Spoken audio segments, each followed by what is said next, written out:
Hey everyone, it's been a minute. Cameron and I are back. Hi. We don't have an elaborate bit this time. So you read the title for this. We have come up with a matchup for every playable Zenless Zone Zero character up until 1.7. Just because we really like this game. Yeah, big fan of it. I actually approached Nuriel about it. I think barely in a week or so after the game drop, I was like, "Hey, you want to do this? Because I really enjoy this game, despite what it's known for in some areas. I think this game is genuinely really fun with lots of genuinely cool characters, moments. The story is really awesome. It's overall just a charming game that if you look past certain things, I think a lot of people would genuinely love. We're also kind of here to sell people on this game just by giving the basic gist of every character in this fucking game and all that. So yeah, I guess that's a bonus. Yeah. And stuff. Before we start, I might as well give updates on my channel and whatnot, because it's the last video I'm pretty sure I posted was the Persona 3 Reload video. So in terms of other projects, my other versus projects, Collision Course, expect an overhaul for that entire series. I don't know when it's gonna drop, but things are changing. I'm working on things in the background. If you want stuff from me, check out check out the Galaxy Video YouTube channel and my other channel where I post nothing but Blackrock shooter content. And in terms of other video projects, I am working since Genshin 5.7 is dropping in a month. I'm also working on the sequel to the Genshin video, and I'm also working on a Starro video for these kind of things. But you'd be surprised because that's a lot harder to do than the Genshin NCZZ one. I'm gonna be real. With that out of the way, let's start with this video. So. The very first character we're gonna talk about it's gonna be a weird one. The Faithin, belt-wise, because we actually, even though they don't directly fight, we kind of have a cool loophole when we were doing this. So Absolutely. yeah, the matchup we came up with is Faithin versus Wonder from Persona 5X. Cameron, wait, whose idea Okay. was? No, this was my idea. I'm pretty sure it was your idea. I don't remember who came up with it. You go ahead and talk about it because this is basically so cool. Yeah, they are the protagonists of gacha games with secret identities that work behind the scenes, just helping your average citizen. They do this under the cover of the law while having a secret persona. Obviously, Faithin and Wonder, yada yada. There were a bunch of other ideas, non-combative ideas for Faithin, I know my friend Brandon mentioned Kaname Date for Faithin, and some Code Lyoko character whose name is escaping me right now. But Cameron, why is this idea explain what is Wonder's deal basically? Okay. First things first, I want to mention another Faithin idea, which I don't know if many other people will know. Another idea, very simple. I haven't really seen much of the anime. I don't know if I ever will get back to it, but Sora and Shiro from No Game No Life, it's kind of like the whole brother-sister dynamic. Persona being well known in the area they're both known for. I mean, the themes in it's there, but I don't really see a reason why a crossover would be cool, but not versus stuff. But for Wonder, specifically for Versus, I think this is cool because of how Faithin works as a character, especially now. We should also preface this, spoiler warning, for up to 1.7. From early on in the game, Faithin, whether it be Bell or Wise, only had the ability to travel in a little bamboo called Eos. Now, Bell and or Wise can go into the hollows, the dangerous areas in Zenless, by themselves because of having their ether aptitude increase or something. There's a reason. Their low ether aptitude made it very dangerous to them being in the hollows because you get corrupted and shit if you're in the hollows for too long. But they don't fight themselves, but they have agents, friends from multiple different factions that will with them or for them basically. And Wonder's whole deal is that in the game you are able to like befriend certain people from like different age groups with a variety of like their upbringing and history and what they want to do in their life, and you're able to befriend them, and once you max out their confidants, you are able to have them come into mementos or all that shit as a cognition as a phantom thief. So they themselves aren't there present to fight, but a cognition of them can be summoned at Wonder's side to fight. So the whole dynamic of this, to me, that'd be really cool, is having all of the agents by Faith inside and every single cognitive phantom thief that Wonder has at their side fighting each other. And like some mix of like the Hollow and Mementos, and it'd be so fucking cool. And like both, and the cool thing about it is that like Phaethon knows how like the Hollows work, so they could use that to their advantage. I don't know, I could probably ramble on about this for like a bit more, but I don't want to go a bit too long about it. Yeah. I would say play Persona 5X, but it's not out in most English-speaking places. I guess on the P5X side, for characters that we mostly don't know, it would be pretty cool if they fought all the characters that we do know from Zenless. Yeah. Like, I mean, they have a tokusatsu guy, and it would be cool for him to fight Billy. Yeah. I guess that's enough of a wonder. So next up, we have another set of playable characters you probably not know from Hop after that, the Bang Boos, you know. Nuriel, why the Bang Boos? I mean, they can kind of fight, but why? Why the Bang Boos? Well, basically, they are the mascot of the game, and also they do like fight and whatnot, like helping out the agents and whatnot. And I guess for in particular the main Bang Boo Eos, we know that he has stuff like a rocket launcher thanks to event images.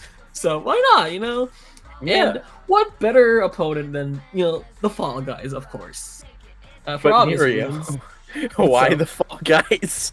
I don't know. It just speaks to me. I have no idea why. Because they're both like cube marketable characters, you know, like basically they have like a template going on where it's like you have like the bunny and the bean, and they're fully customizable. I think that's why. I'm pretty sure that's why. You know? It doesn't have to do with a specific little mini game.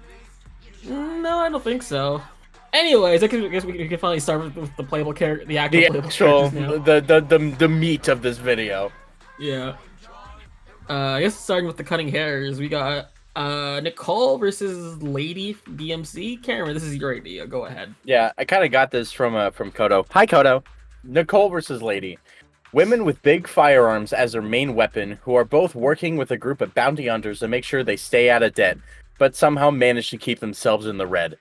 Oh, and also Billy and Dante are kind of similar. Don't know about the other two, but clearly Ambi and Lady, you know, yeah, Ambi and Trish. Those are the iconic, you know. Yeah.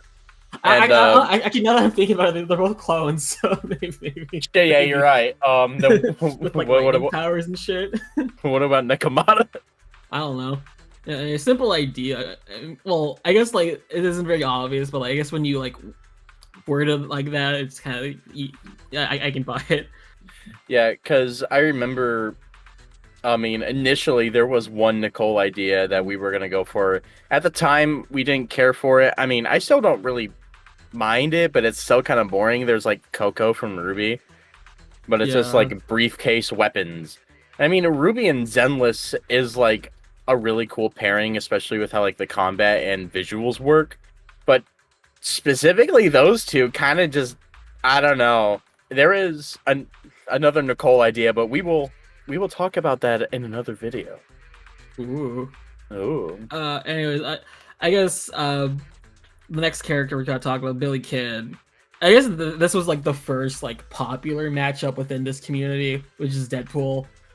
You know, from Marvel Comics. You know, it really if you like know the characters, it's very obvious. Like they're yappers who are guns for hire, and despite like the goofy like facade they put up, they're actually just like competent and good at what they do. Yeah, I mean, Billy was like literally a champion for like the Outer Ring with the Sons of Caledon. Yeah. So, and this one we were actually kind of like debating over what to do for Billy because I wanted to do Boot Hill. Yeah, from Star, which I guess these two have like different like strengths and weaknesses. Like one, Billy Boot Hill's a cyborg man, and Billy is also a cyborg man. So plus, I mean, Boot Hill's a cowboy, and Billy worked in the Outer Ring, so it could be really cool, like Wild West kind of fight. I just like Deadpool more. I'm gonna be real. Just as a character, it was just fair. I mean, that is fair. I feel like Deadpool probably definitely bounces off Billy personality wise a little bit more. Yeah. Okay, next one. Yeah, we have Ambi now. So Ambi Damara. As the poster girl of the ZZ. It was really hard to come up with an idea for her up until basically her lore just dropped, and even then it was kind of like it took us like a minute to find one, and we just landed on like I guess like the popular one for actually this idea has been around for like a while, but like it never really clicked until Soldier Zero dropped. So Gunvolt from Gunvolt. Yeah. I love Gunvolt. It's so cool. I'm still gonna play 3, but God, if you love Mega Man Zero, please. I mean, it's made by the same fucking people, so yeah, Gunvolt. Experiments done by a military group with the intent to mass produce soldiers, with these two being the most promising and successful results they have gotten. But they would break free from these groups and manage to protect a girl they care about, like a sister in their own ways. Yeah. I don't know anything about Gunvolt. I just know that he's Lightning Man, and his gameplay. Yeah, and Ambi is Lightning Girl. So this is riveting commentary from me. Nuriel, play Gunvolt, please. You will have a good time. I know I will. Yeah. Yeah, it's a charming idea. Like to me, like I don't exactly remember what other idea was also strong in the running, but I was like really hoping Gunvolt would manage to pull through because like I really like Gunvolt, such good games. Mm-hmm. So is that it? Is that all we have to say about this idea? I mean, play Gunvolt if you haven't, and play Zenless. That's all. I guess that's all I should say. I guess the final member of the Sons of the Hairs we have Nicoma, and we just did Misfortune from Skullgirls. Basically, they're the cat girls, members of organized gangs, but then those gangs got buried 6 feet under, so they sought revenge and shit for those guys dying. Yeah. I mean, really not much else to say. I gotta play Skullgirls actually, like eventually. Like I have it. Game? Yeah, okay. I have the game. I still just gotta install and learn fighting games. Right. But yeah, I think this is a pretty solid lineup of matches for like basically like the faces of this game. So I guess moving on from one unit to another one, we got Bellabug Industries. Probably like easily top 3 of overall squads, I'd say. Right. Though I feel like all of them are pretty damn strong, so it's kind of hard to say. Yeah. I don't think there's been a single miss yet, but we'll see. Yeah. I guess starting with the very first guy you technically meet, Anton, and the idea that Cameron actually came up with is Ryuji Sakamata from Persona. Yeah. Explain yourself, Ryuji. Persona 5. All right. They're the loud bros who will never back down against all odds, with their electricity powers and a smile on their face. I should probably hang on. I'm gonna retake that. Hang on. Okay. They're the loud bros who will never back down against all odds, with their electricity powers and a smile on their face. They might be a bit stupid, but we love them for it. Yeah. Like Anton is just a cinder block. But I mean, he's got a heart of gold. Like he was like part of like my main team for a long time. Like I mained him. It was him, Billy, and Ambi. Probably because they're like at the time they were like my 3 favorite characters in the game. I guess by the way, I'd be reminiscent like not mention this idea because I literally just came up with this. Kamina from Lyon. You know what? That kind of cooks too. They say bro a lot and also have like a thing for drills and shit. So you know. Yeah. Damn it. That's also really good. You know what? Another banger for Anton Ivanov. Yeah. Love that man. Anyways, next is Grace. I don't like Grace. Cameron, you talk. Oh. I think she's neat. She has a cool story. I don't like her. You hate her for those reasons. I like her for not those reasons. I'll go. Grace. I can do it. Okay, go ahead. Grace Howard versus Mei Hatsume from My Hero Academia. Women obsessed with mechanics and robotics and always coming up with new ideas. That being said, their said obsession causes them to seem like they put their inventions above people, but deep down, their selfishness isn't really meant to be negative, as they have their own reasons to be so hyper-fixated. Because with Grace wanting to have her machines protect those who cannot defend or save themselves in hollows, and Mei wanting to constantly improve herself. And they also refer to their machines in a childlike manner. They call them baby. They call them babies. You can rip that band-aid off. I mean, I guess. Children. They basically call them children. I mean, Grace goes like, look at my daughter, look at my son. Oh, how you've grown, you know. Yeah, but made you know, baby, you know, all that shit. Yeah. Yeah, pretty straightforward idea, I think. I mean, like, if you just like look at these two and like know what they're about, like, yeah, you'd be like, yeah, that makes sense. Yeah, they could have a robotics off or some shit like that. And no. What would happen is that like it'd be like two parents like being like, my son's better than your son. Oh yeah, bet.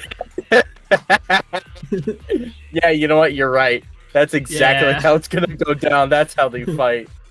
Mm-hmm. Anyways, I guess moving on, we have the best character in Dalbog in the series. Yeah. And what you know, obviously we need the most awesome opponent for him, Winston from Overwatch. They're the big like gentle giant mans who are like intelligent despite appearances, but if they get angry, they will wreck your fucking shit. Though, Nuriel, here's an important question for the audience. What's up? What's Winston gonna do when Ben Bigger rips out the "You should have worn off"? Oh, he'll go, "I'm not a monkey," and he turns red and starts like aping out. Like, yeah.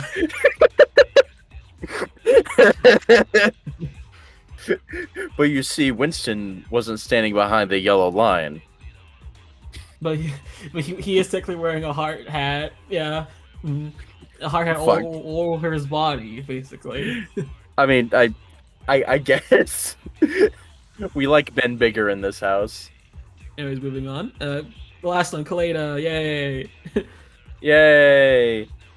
Okay, I guess I'll read this one out. So, for Kaleda, we have Edward Elrich for.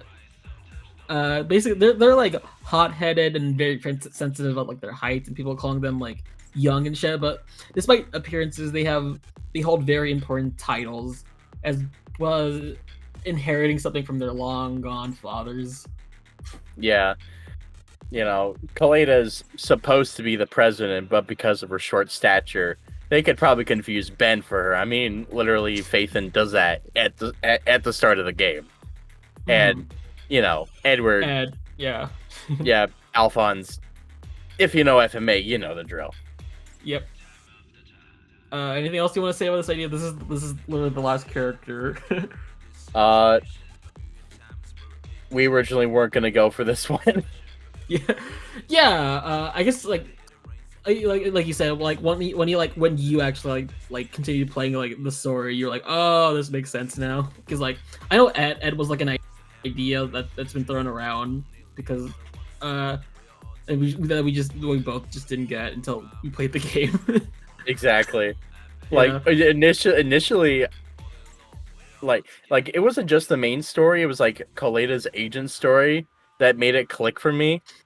But But through the main story, I was like, hey, what do we do Goro Majima from Like a Dragon because of Majima construction? Yeah, the thing that existed for one game. But it was funny. Yeah, it would be funny, but I guess Ed is an actual idea. Yeah. Moving on, the next faction that you meet in the game is Victoria Housekeeping. The one with the best. This is in my opinion, the group with the best strip because bias. I mean, they all do have fantastic designs with some some pretty cool like inspirations for their designs actually. Oh yeah, totally. We will explain.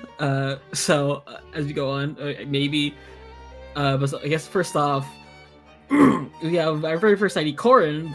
She is the first character you do meet in this game, and from Victoria Housekeeping, against Huaho from Honkai Star Rail. Wow, our first Hoyoverse idea.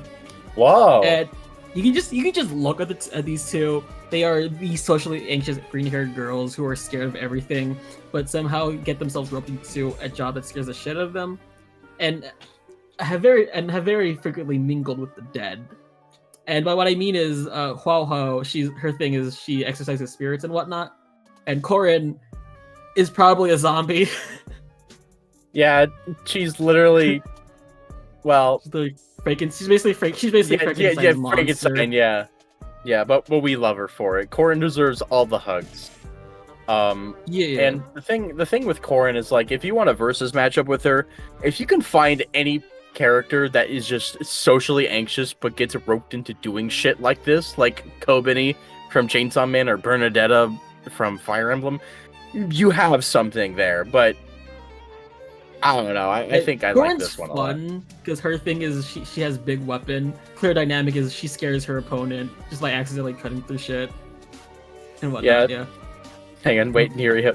Did you know that in a trust event she actively scares civilians with her fucking chainsaw?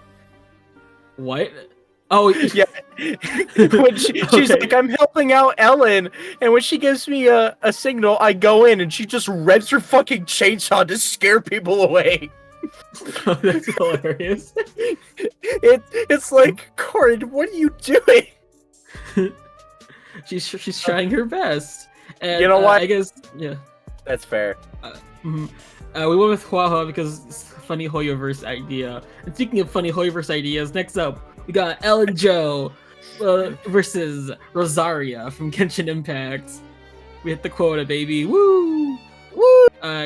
Yes, to elaborate on this one, they are the really lazy, like, cryo users who, like, don't really give a shit about their job.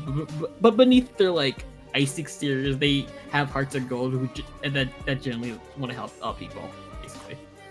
Yeah. I think Ellen is probably up there with the character, like up there with how difficult it was to think of ideas for her. Like, I think when we were initially like drafting like ideas, I think Rosaria was there, but we kind of just didn't land on it until we sat down and just started talking. Because I know you wanted to go for either it would be a shark-based character or a maid-based character. Yeah. There were plenty of like ideas, like, you know, like the fucking Genshin also has like its own like maid character, but like she's like the polar opposite of Ellen. So it's like, you know, there's a contrast there. There's a good contrast there. But like not much in terms of like connections. So it's like we threw out like Noelle. And for shark characters, it was just really hard to find a good shark character to fit against Ellen. Yeah. So I mean, Ellen's like theming isn't as obvious compared to like the rest of Victoria Housekeeping, but she's basically the creature from the lake, essentially. Jaws. Yeah. What? Jaws. Well, yeah. It's not really that. It's not that obvious compared to, but yeah. Moving on. Oh, this is your idea, Cameron. Go ahead. It's my idea. Okay, yeah. Alexandrina Sebastian versus the Hexmaniac / Helena, I think that's how you pronounce it, from Pokemon. They're women that have ties to spirits or spiritual inspirations, with Reena being, ooh, so spooky with her Bang Boos, and Hexmaniac using ghost Pokemon. And the Hexmaniac is also in a gacha game, so, you know, there's that. Yeah, really helps that like they made the Gen 6 Hexmaniac her own character. So yeah, so because it's like Master ZX, yeah, I think yeah, that's the game. like yeah, that's what it was. Like even then, like I think we probably still would have like gone with it, but the gotcha thing is really anchoring it down for us. Because there really just wasn't that many Reena ideas that we could really go with, at least as far as I know, unless a million other Reena ideas just came out out of nowhere. Right.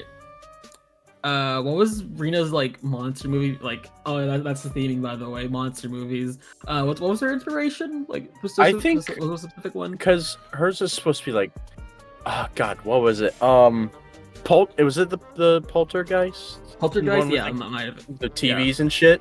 That makes sense. Yeah. I just think it'd be really cool to have like Reena like fight Hexmaniac's like Pokemon with her Bang Boos, and it just kind of seems cool. This one is mostly based on like conceptually like having Reena fight like the ghost Pokemon and Hexmaniac. Yeah. Though Hexmaniac has some shit that we may not still know of because they're hinting at something definitely with ZA. Yeah. I guess it's hard to find like ideas for support-oriented characters, basically. But we tried. We definitely tried. Hey, the last one. We have Sir Von Lycon. The leader, I guess, the leader of Victoria Housekeeping, and his inspiration, his monster movie inspiration is very obvious. The Wolfman, yeah. And what better to put another Wolfman against another wolf-themed Hoyoverse character with Risley Genshin Impact. Besides the wolf theming, they are reformed criminals who use ice powers and beat people up with their with physically instead of a weapon, like the rest of their peers. Yeah. Yeah. I think we were originally going to go with a different... Yeah, we were going to go with Kaya initially, mostly because it was eye patch and ice. Yeah. But Risley, when you were like talking to me about Risley, I was like, shit, okay, this might be a little bit more solid than just eye patch ice. Yeah. It also helps that this is a popular idea with the community, so yeah, there we go. Hey, that's cool. Yeah. A wolf in sheep's clothing, you may say. Oh, yeah, you could say that. Anyways, moving on, we have the Sons of Caledon, which I'm pretty sure many consider their favorite faction, because tons of solid characters all throughout. Honestly, this is probably like my top 2, maybe top 1 actually, because they're all just pretty damn cool. Yeah, and this first character probably won't sell you on how cool the Sons of Caledon are, but we're gonna try anyways. Yeah, Piper Takanashi Hoshina from Blue Archive. If you see the thumbnail, they're basically the same fucking character. I don't need to elaborate. Okay, but what about the people? Huh? I was about to say, like, what about the people that don't know Blue Archive? Okay, well, I'll just explain. I don't know Blue Archive, but I'll explain Piper basically.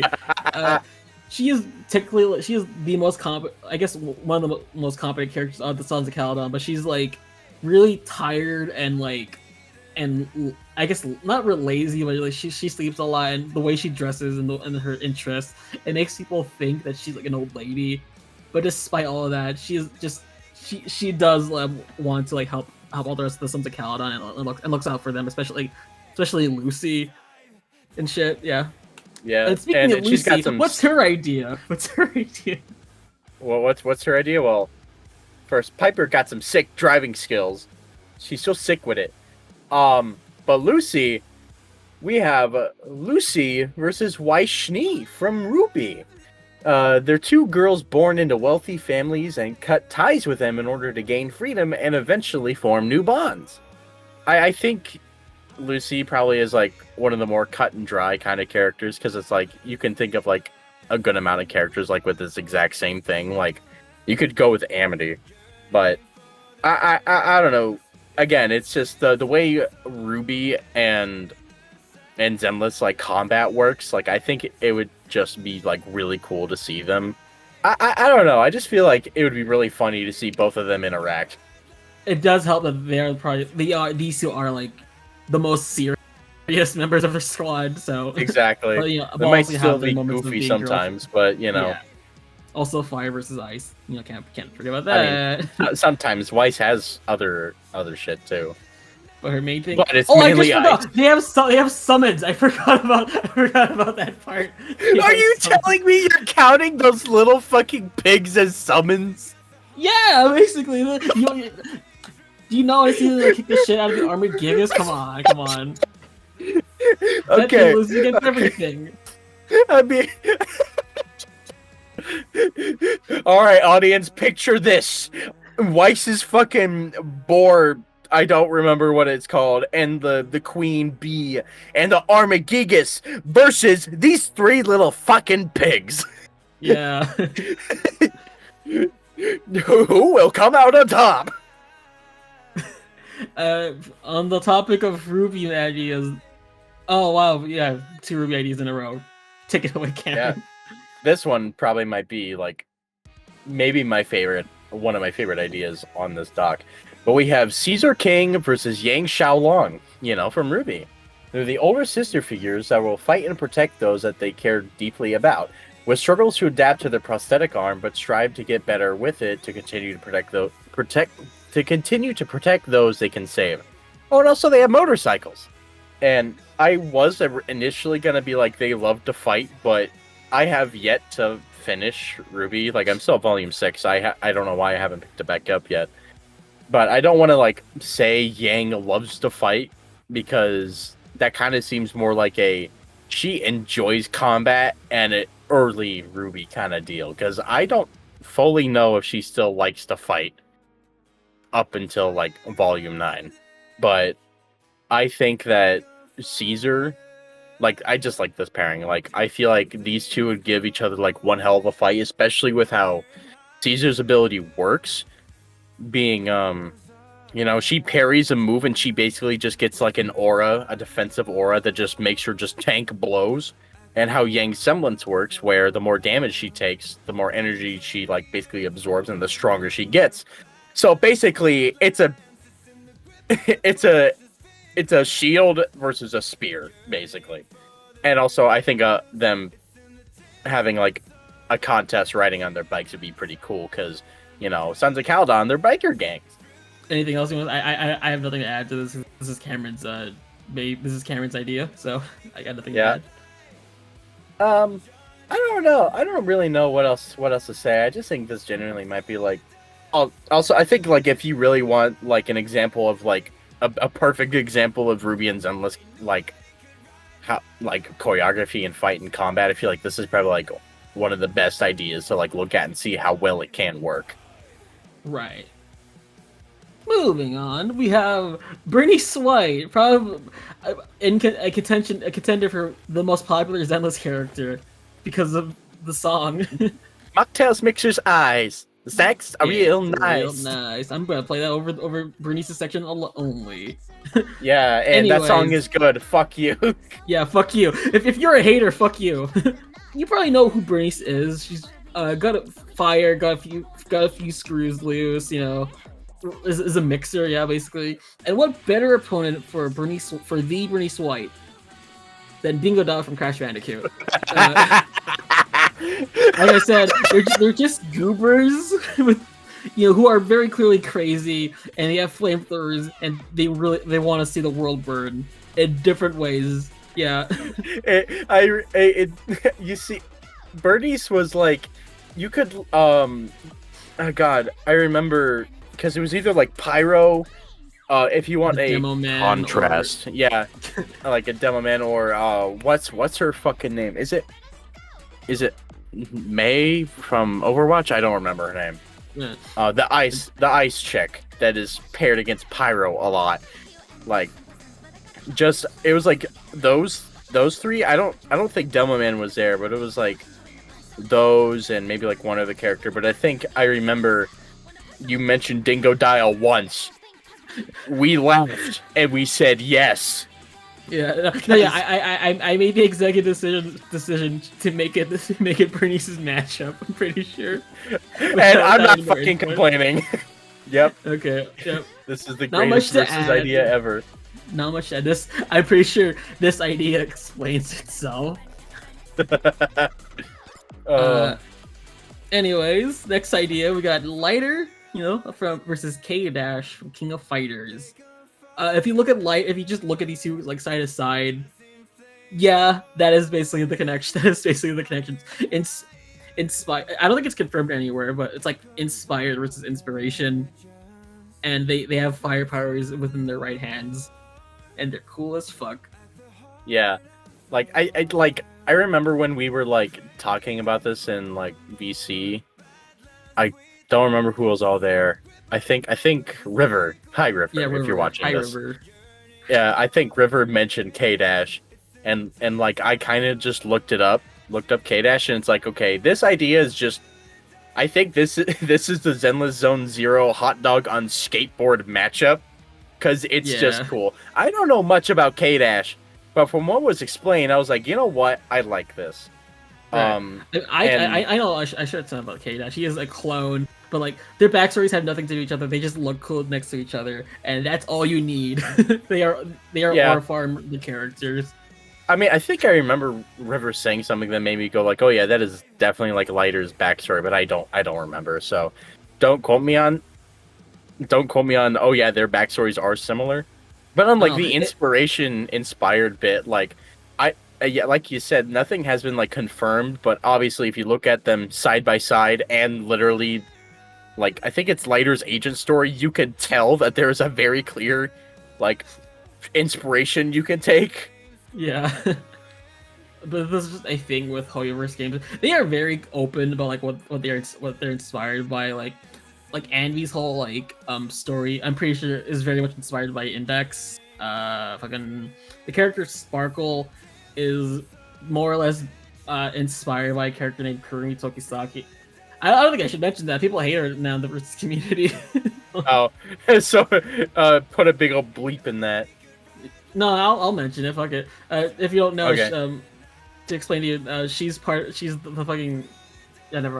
You don't even know. But yeah, basically, they are very open about what they're inspired by. So I would not be surprised if K-Dash is the inspiration for Lighter.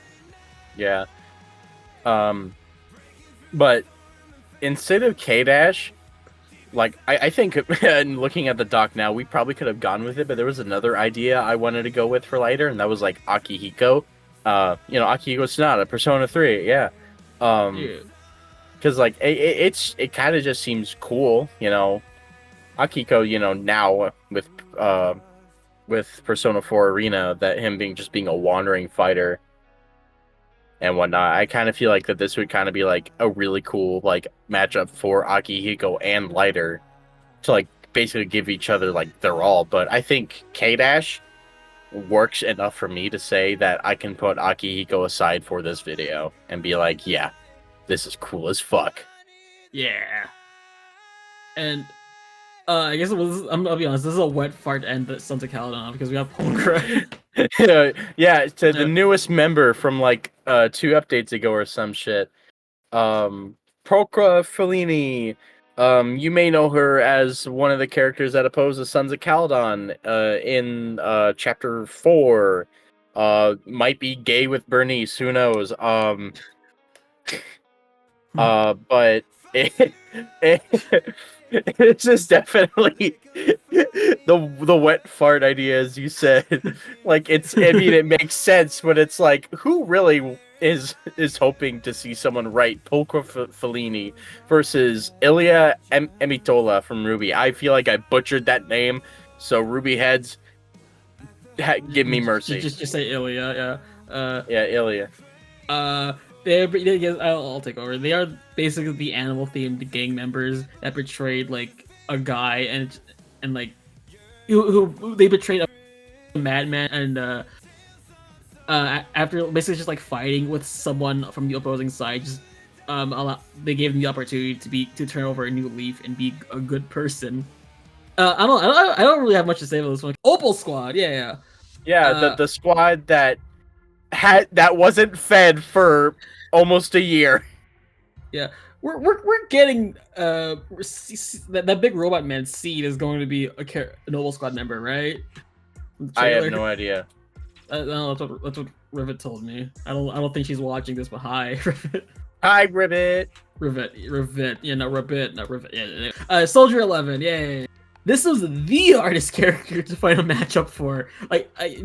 Yeah, I'm pretty sure. Like for the longest time, only because we had no idea what her backstory was up until Soldier 11 Ambi's story. Yeah. The only ideas we had were like just soldiers or like joke ideas.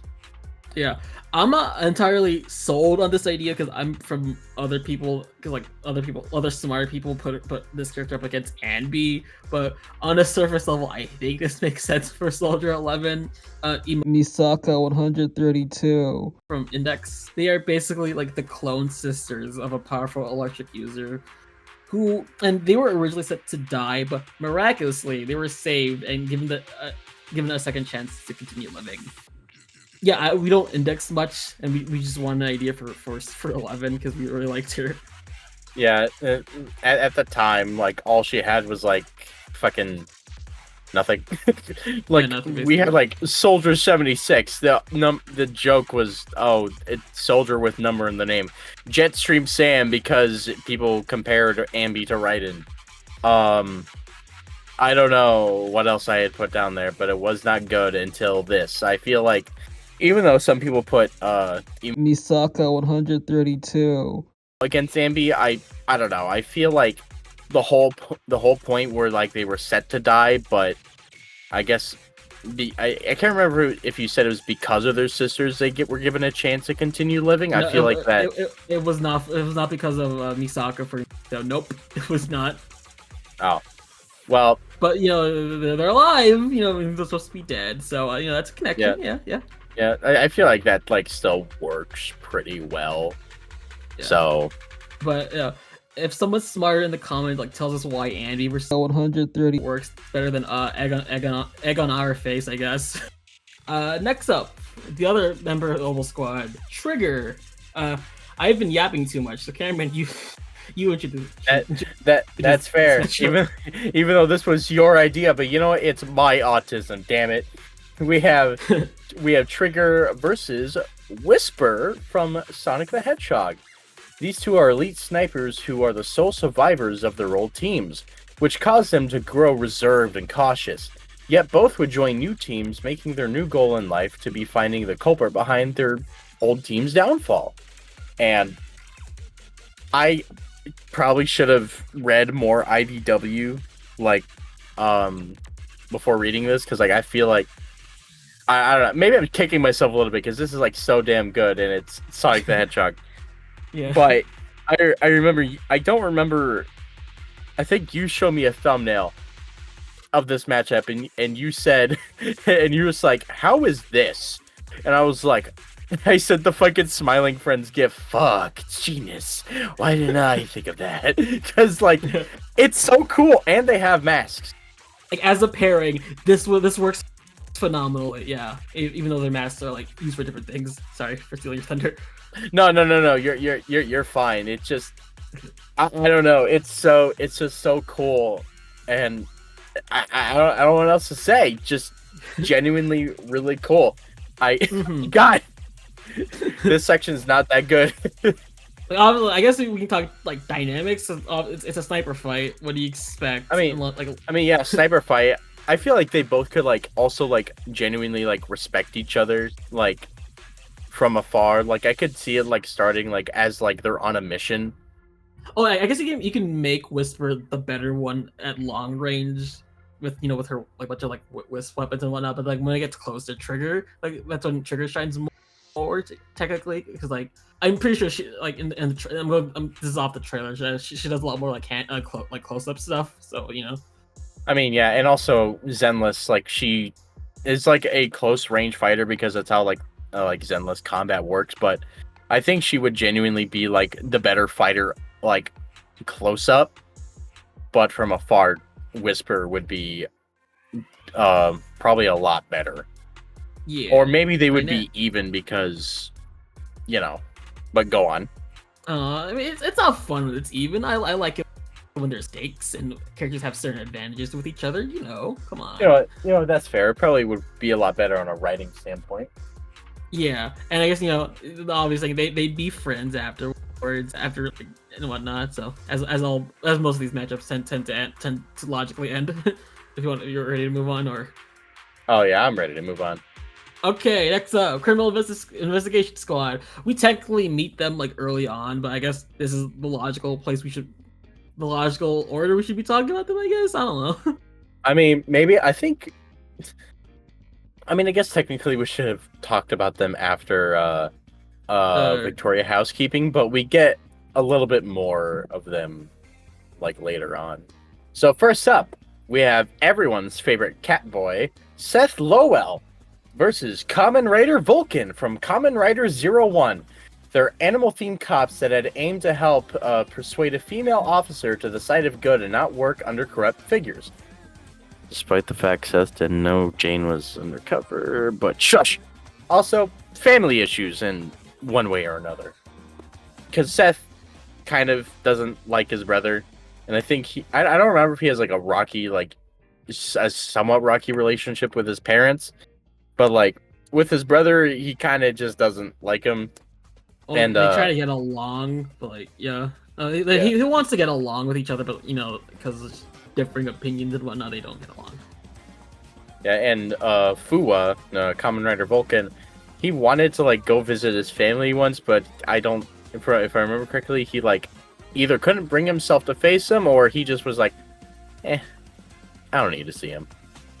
So I don't know if it's more or less family issues, but it was kind of the best we could like kind of think of for Seth, because there really wasn't much. Yeah. Mm-hmm. But, and this is a little spoiler, but Seth was the last character we needed an idea for, and we were talking to one of our friends, Hilda, and she was like, shouldn't the police force have at least like one opponent where they were fighting a cop? And that is very valid. Yeah. So, and I guess so a little bit of the crux of it is like trying to persuade someone to like the side of good, because like Fuwa was trying to persuade Kamen Rider Valkyrie to stop working for a corrupt asshole named Gaia Mats, who is a washed up fraud. And the whole like story with Seth, part of like Jane's like event, was he was like, Jane, don't work for these gangsters, you can do so much better, and all that. So I mean, even though Seth didn't know anything, but it's hard. I'm just stop rambling. You get the point. Mm-hmm. Anyways, moving on to, we got Chingi versus Frieren, from the Frieren show. Yeah, Frieren the show. Well, it is just called Frieren, so. It's called Frieren Beyond Journey's End. You opening a soda during that? It's so funny. You're keeping that in. Yeah. Anyways, yeah. I think this should be pretty obvious just from looking at these two site appearances. They are the older senpai characters who, even though they are not humans, they grew to appreciate and gain the desire to protect humans themselves. And also, Chingi just blatantly makes the Frieren face. That matchup. Yeah. I know it's not like, even after watching Frieren, it's like, it may not be like a matchup for Frieren, but it's like no other idea I think would like appeal to us. Yeah. And it's not for the good ideas of the actually good ideas for the criminal investigation squad. So yeah. this is my brainchild for the Juian. We have Makoto Nijima from Persona 5. Basically, they are both women with a strong sense of justice that prefer to do things by the books, and they were inspired by cops to be cops and fight for justice. Also, they are blatantly girl failures, despite how serious they can get. Yeah. I think it's just like really cool. I don't know, I feel like if we were to like look at it like as a crossover or like story wise, I feel like I don't know. I feel like Juian would also kind of like inspire like Makoto more to become a cop. I mean, she's inspired enough by her father, but I feel like that it would be kind of cool that she would be like, yeah, I'm definitely gonna become a cop, like more, like have more motivation and drive because. My idea of this one is that like if this was like a crossover thing, shared world kind of thing. I don't know how Hollows and Mementos would interact or whatever, but basically they get into a scuffle and Julian, you know, I guess like his like the public perception of fan is kind of they fight and shit, but Julian, seeing the resolve within Makoto, decides to let her go, and that inspires Makoto to do better. Basic crossover shit, yeah. Also, this is something for me. You know, Persona 5, you know, they're pretty strong. Easy, probably not. Just ignore that. Just ignore that. That's my little idea. I think this would be cool. I want them to like punch and kick and shit. You know. Yeah. Yeah. Imagine Juian chasing Makoto while she's riding her bike. And she's in her like awesome car. Yeah. Yeah.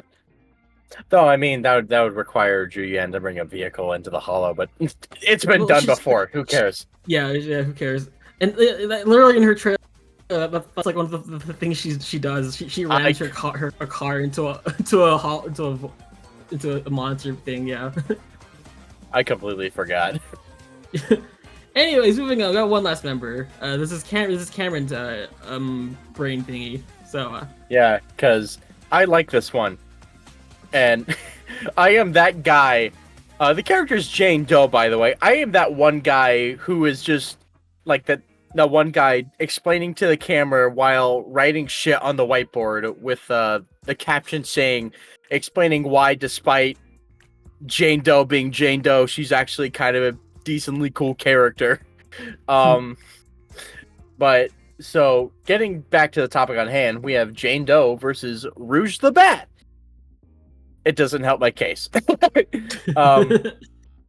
But it's cool because double agents that worked for criminal organizations undercover in the past to take them down with very specific methods to get their way. Also, sexy jazz. Yeah, like, that's the big thing. I don't know why they both have the sexy jazz. I feel like it'd be kind of like cool. Like, I mean, sure Rouge is like also a jewel thief, so I feel like with her kind of also being somewhat of a criminal despite working for Gun, like it would be cool for like Jane to like try to stop her. Oh no, yeah, no. They're both like infiltrating like a dangerous like organization, and they just don't know that the other's is betraying the other. They're both trying to betray them, and wanting to keep the facade up. They fight each other. Something like that. Yeah, that also works really well. Yeah. Also, we got flying rodent versus normal rodent. You know. That is true. That is true. It's a bat and a fucking rat. God, I feel like there's something else I wanted to say. Not so much for Jane, but like the Rouge part of things. But like I'll save that for later, maybe. It's moving on to section 6. Probably my favorite group. Yeah. Hey. Yeah, I gotta talk about like the big ZZZ idea that's been like gaining traction within this community. Fuck yeah, it's my time to shine, baby. Go go! Another contender for probably the most popular character within ZZZ currently, Hoshimi Miyabi. You know, the Virgil girl, and who better put her up against other than Chihiro Rokuhara from Kagurabachi. This is one of my favorite ideas, like just in general. I love this idea so much. But what are the connections? Basically, both wield cursed blades after the deaths of their of one of their parents, and because of this, their innocence like died that day, and they dedicated the rest of their lives on a revenge quest, looking for the group responsible. This especially because when they were both kids, they idolized.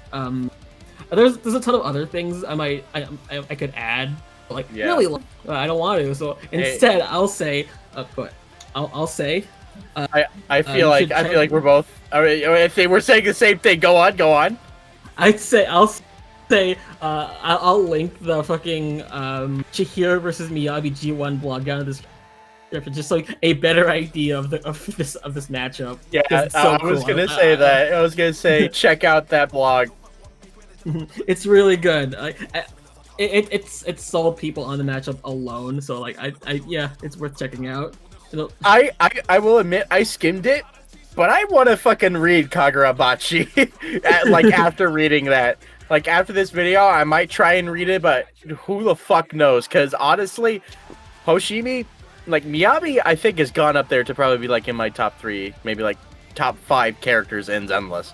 And having an idea this cool and big for her, yes, please. Yeah. And I guess I should share something. I have a little bit of history with this idea, so I wasn't the one who came up with this match. That all kind of goes to Amflu. I'm butchering your name. I'm sorry. Hi Amflu. So hi Amflu. All credit goes to him for coming up with the idea, but I saw this idea basically, and and immediately grew attached to it because I really like both Kagurabachi and ZZ and Miyabi and whatnot. And then when Ballot Banner opened its doors, I submitted the idea of Frame 1. Basically, if you didn't know, it caught the attention of at least one of the members on the Death Battle team, and that like basically caused explained in the blog that is the reason why. That is part of the reason why they made the G1 blog in the first place. So yeah, I feel pretty strongly towards this match because I'm not the sole reason, but like I helped with making the G1 blog come into existence, basically. Hell yeah. Yeah. Also check out this cool art I commissioned for Carbonated Gem. Hi Gem. Hi Gem. Another fun fact. I didn't even know the G1 blog was being made. And I only knew about it because someone who worked on it was like, "Hey, can you put this in the blog?" I was like, "Hell yeah, go ahead." Yeah, I yapped away too much. No, you're fine. I think this is probably like the biggest matchup on this fucking doc. Anyways. Yeah, it is my favorite idea. It's just in here, anyways. If that wasn't abundantly clear. Anyways, moving on to the greatest follow-up known to man. Yeah. Soaku, probably like one of the first Section 6 characters you will meet and get in the game. Actually, I think it was like early on Zenless, but regardless. We have Soaku versus Sin Kisk from Guilty Gear. These motherfuckers are confusing with their ages not matching their appearances, despite their similar childlike personalities. Flags and fans are surprisingly good weapons too. Like, yeah, it's weird because like there's a certain I don't want to fucking fully say it. Maybe I have to elaborate, but there's like a certain scene in like the Yanagi quest where there's just everyone just fans really saying like some interesting shit like Miss Miyabi, please step on me or some shit. That kind of stuff towards these characters, and Soaku was one of them. And it's like, how old is this character supposed to be? Like, yeah. she's probably an adult because she's working with police officers, but doesn't look like one. It's so fucking like weird. Either, yeah. I'm pretty sure they explained name, but it has escaped me. So and I think literally her only like main character trace is that her clan was basically I think her clan was eliminated or some shit because she's an Oni. And she lost her sister, and she loves snacks. She loves to eat. Yeah, that is her main personality trait. I guess well not like that is not Sin's character trait either. He is a he's also like he's a little plenty confusing. So yeah, pretty. I think this is a pretty good matchup for these two. Yeah, so. like just from that, I think it's fine because like who else is Soaku gonna fight? Fucking Goku? Yeah. No, wait. Soaku's gonna fight all of JJK to stop the Shibuya incident. Oh, true. Hey Soaku, I'll give you half my ice cream bar if you kill that guy. Okay. She'll do anything for a fucking Scooby snack. Yeah, true. But Soaku, she has a caretaker. Who might be that caretaker, Nuriel? Well, it is Tsugashiro Yanagi from Zenless Zero. We're going insane. Oh you wanna restart it? No, we're keeping that in. But this is your idea. It's late. Yeah, this is your idea. Go ahead. Yeah, Explain. I think Yanagi. Probably she wasn't the hardest character to figure out a matchup for, but I think she was difficult because it's like, who else could we really think of? And so we kind of just did like what we did for Soaku, and kind of just went off like, or mainly me, went off like very like thin connecting points with Kamen Rider Valen from Kamen Rider Gav.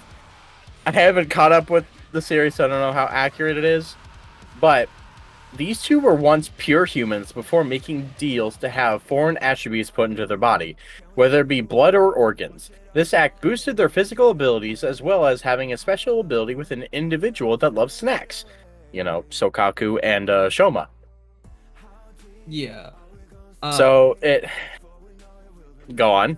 No, I really have nothing else to add to this one because I haven't gabbed at all. But yeah. I like Yanagi a surprising amount, but like it was really hard to find an idea for her. So yeah, as Cameron mentioned. So this is just what we could agree on and say, I guess. Yeah. Although I have an idea from how this idea could start based on my limited knowledge. Gav. What's up? So, Valen here looks like a big candy bar, chocolate bar, Kamen Rider. So Soaku sees her.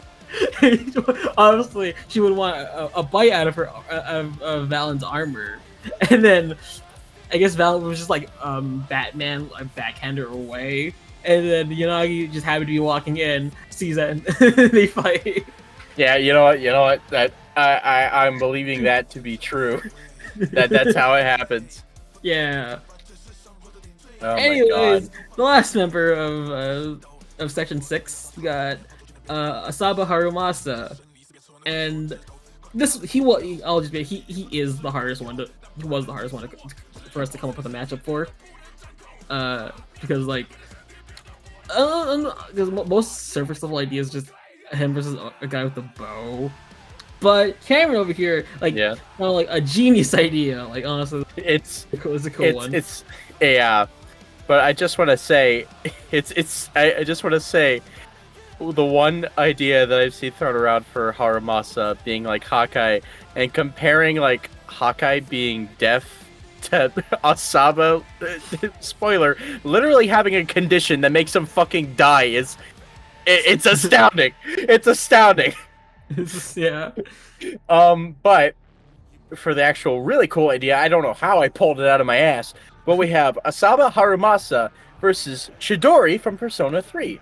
They're child experiments for corrupt people whose medical conditions are hard to control and will eventually die from it, with Harumasa's ether aptitude regression syndrome and Chidori being an artificial persona user, and the drugs she takes keeps shortening her lifespan. Both have opposing thoughts about life as well, where, despite their inevitable ends, Harumasa spends his life as best... What the fuck? I worded this weirdly. Harumasa spends his life at the best he can. As best as he can. We'll go at that. While Chidori doesn't want to make attachments and sees life as meaningless. At least until she meets Junpei. Yeah. this is a cool idea, just like artificial like people from like who like gain like powers, who gain like powers similar to like the ones like normal like gifted people in their verse. Pretty cool. And they're all dying, yeah, because of it. They're dying, yeah. So yeah, and I feel like it would be like cool, like dialogue wise, for Chidori being basically so doom and gloom, but Harumasa being like, no. Yeah, he'd be like the Junpei in this scenario, I guess. You know what? You're right. Yeah.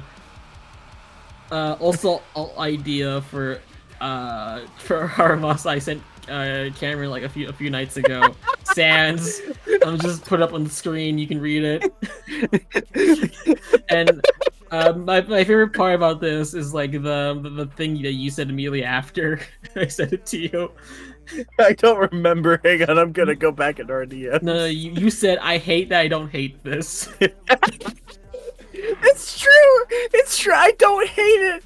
I don't hate it. That's the problem. Moving on, we have our second to last group. We got the Stars of Lyra. I don't really think that this counts as a group. It's just two people, and we have Opal Squad, Nuriel. I know, but at least it's implied that there's multiple people in that one, more than the two. I mean, I guess, but like, their faction is still called Stars of Lyra, so maybe we'll get more later. I guess. Anyways, the main star of the Lyra is Astra. Yeah. Oh, I could feel myself cringing the moment I said that. Anyways, she was just easy to come with, just find another idol character, and we just decided on Athena Asamiya from Psycho Soldiers. Yeah. Yeah, we don't really need to say much about it. It's very self-explanatory, the characters. But what if they don't? Well, then they should play Zenless Zone Zero then to find out more about Astra Yao. True. Moving on. This is your idea, so you should. Yeah, it's my idea, which I can elaborate more on than just for the connections. But we have the other character, the last character in Stars of Lyra. We have Evelyn Chevalier versus Brock Sampson from the Venture Brothers. They're the assassins turned bodyguards. I mean, that's kind of literally it. I mean, it kind of just has a cool vibe to it. But what really like clicked with me most is that like, I think it was like either near like the end of a Venture Brothers binge, or like the time gap in between when the Stars of Lyra like astronomical like event came out, and when I finished Venture Brothers like with the movie, I think it was like it was still very recent in my mind that when I was playing the game, I was like, holy shit, Brock Sampson is a cool as fuck character. He's awesome. And I like Evelyn.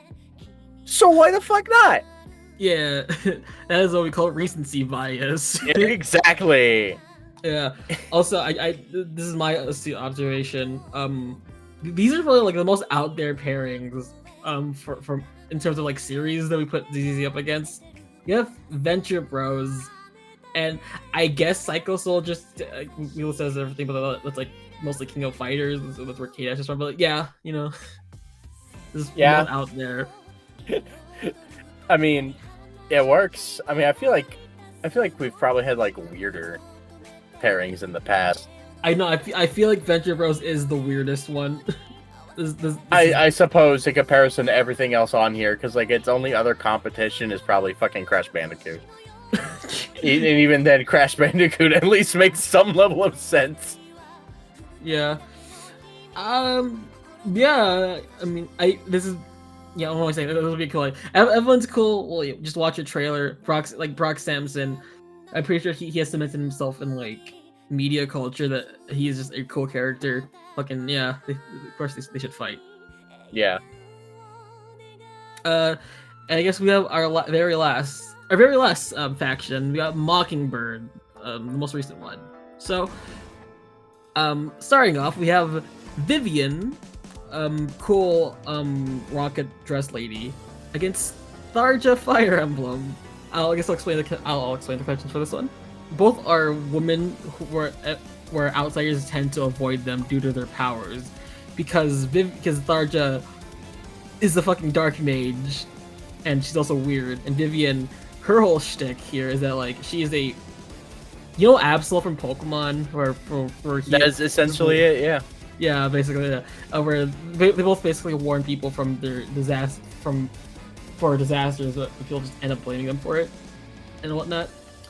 But they will end up proving themselves by aiding them, by aiding the main protagonist, and they also have an obsession over them. Yeah, no way to sugarcoat it. Yeah, no way to sugarcoat it. They're very, very obsessed. The comment we had about Vivian is that we wanted to rep the two different sides of her, like one like the fortune teller thing, and the other one the obsession thing. I mean, I think like we were only at the time like writing on Absol like being like an idea. I still think that's a cool idea because I just like Absol. But it really only worked on like one half of like what we want with Vivian. Yeah. And I think I came to you about it. It's like I kind of was just sitting there and I was like, obsession with Robin, like Fire Emblem. And I sent it to you and you were like, yeah, let's do it. Admittedly, I had to like make a few stretches because like Tharja doesn't really have a backstory. The obsession thing is definitely there, and you can like draw some string, like make some strings about like people like avoiding Tharja. Like, what people do in Awakening if you just do her support, people think she's weird.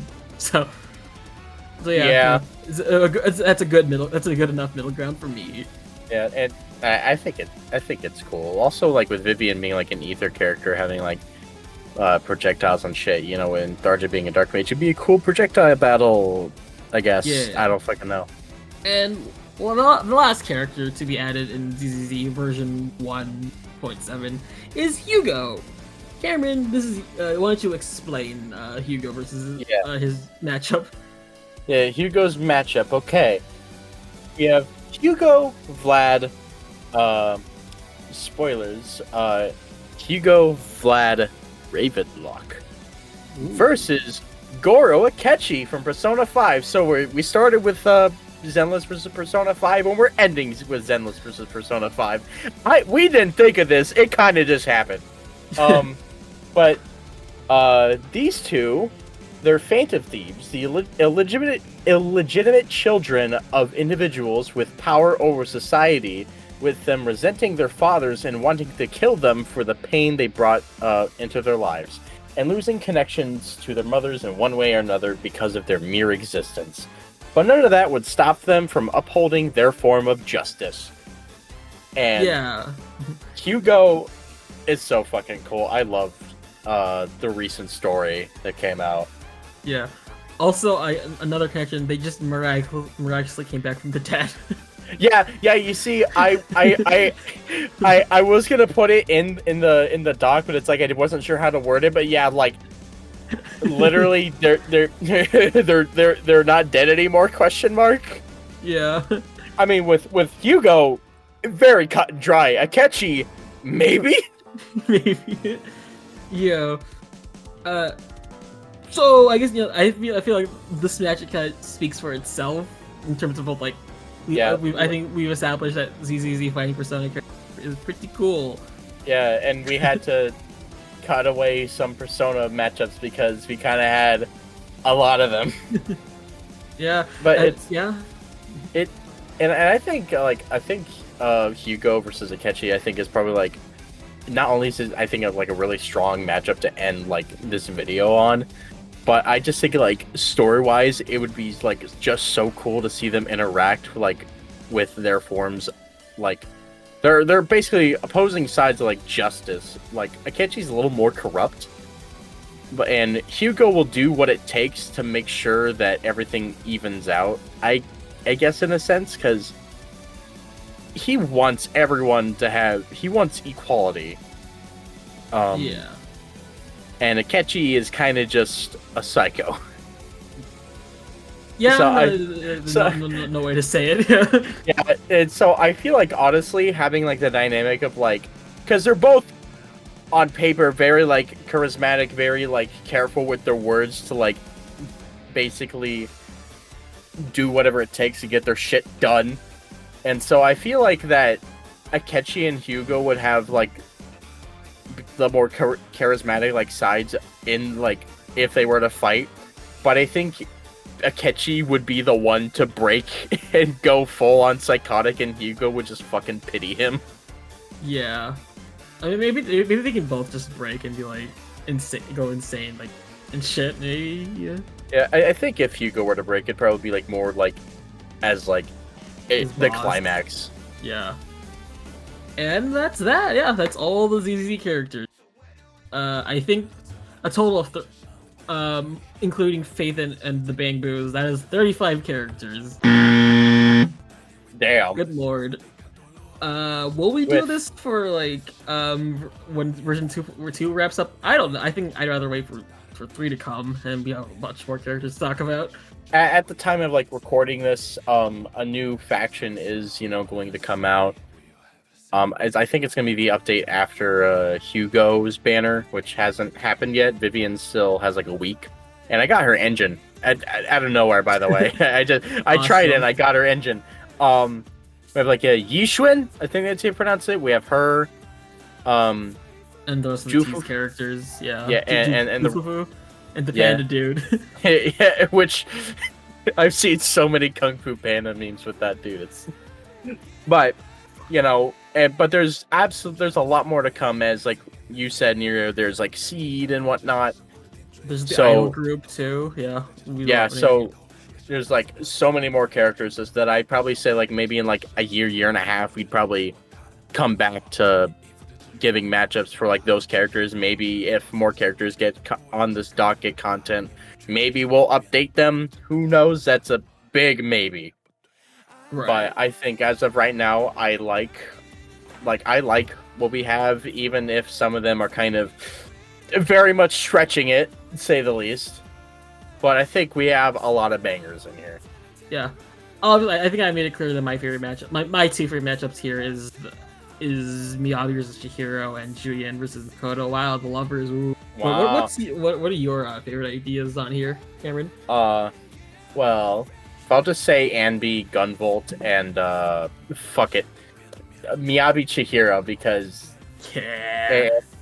I have been infected. So, yeah, I don't know how to end this.